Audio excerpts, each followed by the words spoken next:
మీ ప్రత్యర్థులు కావచ్చు, కొంతమంది చులకనగా సింపుల్గా మీ మీద ఆరోపణలు విమర్శలు చేస్తున్నారు. ఎగ్జాంపుల్ ప్రజెంట్ సీఎం చాలా మాట్లాడినారు, అవన్నీ మీకు తెలిసి ఇంక నేను మళ్ళీ ఓపెన్గా చెప్పాల్సిన అవసరం. మీ పార్టీలో అంటే ఎగ్జాంపుల్ లేటెస్ట్ కవిత ఉంది, ఇంకా మీద చాలామంది చెప్పలేక లోపల మదన పడేవాళ్ళు చాలామంది ఉన్నారు. మీ జిల్లాలో చూస్తే ప్రజెంట్ మంత్రి కోమటిరెడ్డి వెంకటరెడ్డి ఉత్తిపోలుగా సింపుల్గా తిట్టేస్తూ ఉంటారు మిమ్మల్ని. ఏంది రీజన్ ఏంటి? మీరు వాళ్ళని రెచ్చగొడుతున్నారా, లేకపోతే వాళ్ళు మిమ్మల్ని కవిస్తున్నారా? మీరు కూడా మీడియాలో దాదాపు 20 సంవత్సరాలు పైగా ఉంటున్నారు, 5 ఏళ్ళు వచ్చి ఉంటున్నారు. ఎప్పుడైనా నేను వ్యక్తిగతంగా విమర్శ చేయంగా చూసినరా? ఒకరి ఆస్తిపాస్తుల గురించో, ఒకరి అవినీతిని గురించో, ఇంకో దాని గురించో ఏదైనా వ్యక్తిగతంగా మాట్లాడడం చూసినరా? పాలసీ లేదప్ప. 15-20 ఏళ్ళు, నేను 25 ఏళ్ళ నుంచి నేను ఉన్నా, మీరు ఉన్నట్టారా? మంచి నాకు అలవాటు ఎప్పుడు లేదు. మీరు నా మీద ఎందుకు దాడి చేస్తారు అనేది మీ ప్రశ్న. ఎందుకు చేస్తారు అని అంటే నేను కొంచెం కర్కశంగానే ఉంటాను రాజకీయాలలో, నాకు కాంప్రమైజ్ ఉండదు.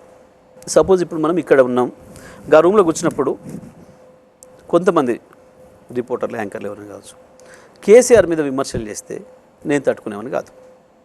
ఆఫ్ ద రికార్డుని మాట్లాడితే కూడా నేను తట్టుకుంటాను కాదు. నేను కెమెరా ముందు ఏం మాట్లాడుతున్నో అక్కడ కూడా అదే మాట్లాడుతాను. చాలా తీవ్రంగా వ్యతిరేకిస్తా వాటిని. ఆ కోపం చాలామందికి ఉంటుంది, మీడియా వర్గాల్లో కొంతమందికి ఉంటుంది ఆ కోపం, బయట రాజకీయాల్లో కూడా ఉంటుంది చాలామందికి.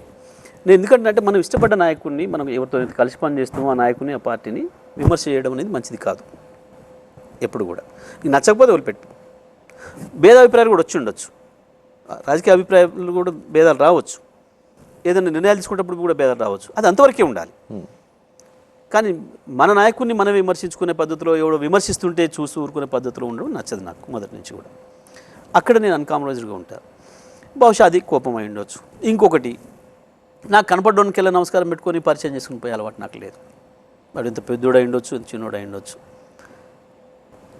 మనకు ఉండే అవసరాలు రీత్యా కలిపే పరిచయాలు తప్ప నాకు అక్కర్లేనప్పుడు ఫోన్లు చేసేసి పలకరించడాలు, ఇది చేయడాలు, ఆడేడు దారిముడు పోతుంటే పోయి కనపడ్డాలు, ఫంక్షన్లో ఎదురైతే పోయి కనపడి పిలుచుకోవడాలు నాకు అలవాటు ఉండవు.